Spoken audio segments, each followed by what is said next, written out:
Tanghaling tapat yan guys, sinet up ko yung camera, medyo mainit-init pa nga yan. Yan, sinet up ko kasi walang kamali-mali si mama na balak ko sana siyang i-prank. Hindi ko alam kung anong prank yun, pero bigla-biglaan ko na lang kasi naiisip ko ano ipaprank ko. So, ayan na nga, umalis na ako dyan, tapos sinet up ko na, hindi ko alam kung makikita niya o hindi. Kaya, antabayanan nyo guys. Busy si mama sa kaka-cellphone. Hindi niya alam na binibidyohan ko na pala siya.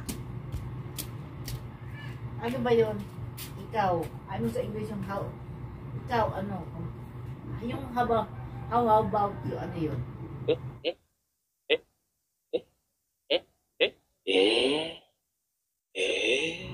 Kala ko ba nakatapos ka ng high school? How about you? Paano naman sa'yo? Ano naman sa'yo? Hindi. Ano ba yung sentence kasi? Ano ba yung sabi niya? Ayan, ikaw, kumusta ka na ate? Sabi niya, sabi ko, ano sasabihin ko sa English yun? Kamusta ka na rin ba? Oo, yun, sa English. Yun nga. Sa English. Ba't kasi ini-English mo pa, kailangan naman Tagalog? Kamusta ka na rin? Okay lang ako. Pinapahirapan mo ka sarili mo. I am okay. How about you? Oh, okay na yun. Pati okay. Pati yung ano, spelling spell mo pa sa akin, sabi na nga ako eh. I'm okay, okay lang.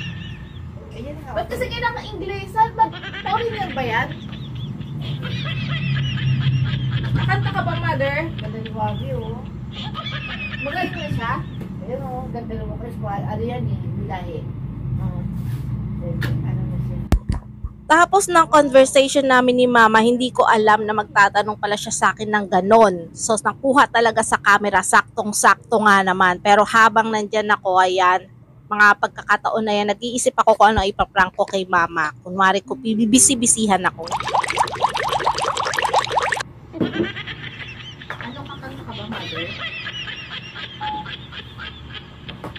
Ayan na guys, kunwari busy ako, may mga ginagawa, ganyan. Kunwari kakanta din ako, yan na, sineset up ko na yung camera sa Bluetooth yan. Ibu-Bluetooth ko na sa cellphone, tatayo ako ganyan. Tapos, meron na naman akong gagawin. Ganyan, nag-iisip kasi ako kung ano ipaprank ko kay mama kasi medyo na-block ako doon sa tinanong sa akin ni mama kanina.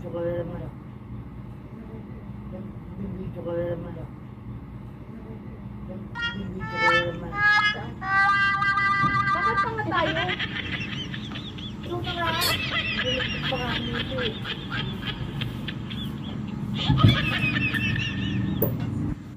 Wala na guys, tapos na. Nawala na yung mood ko sa pagpa-prank sa kanya ngayong araw na to. Kasi nga naman, nahuli niya akong may camera at nahuli niya ako, nag-video na naman daw ako. Diba? Ang galing ni mama.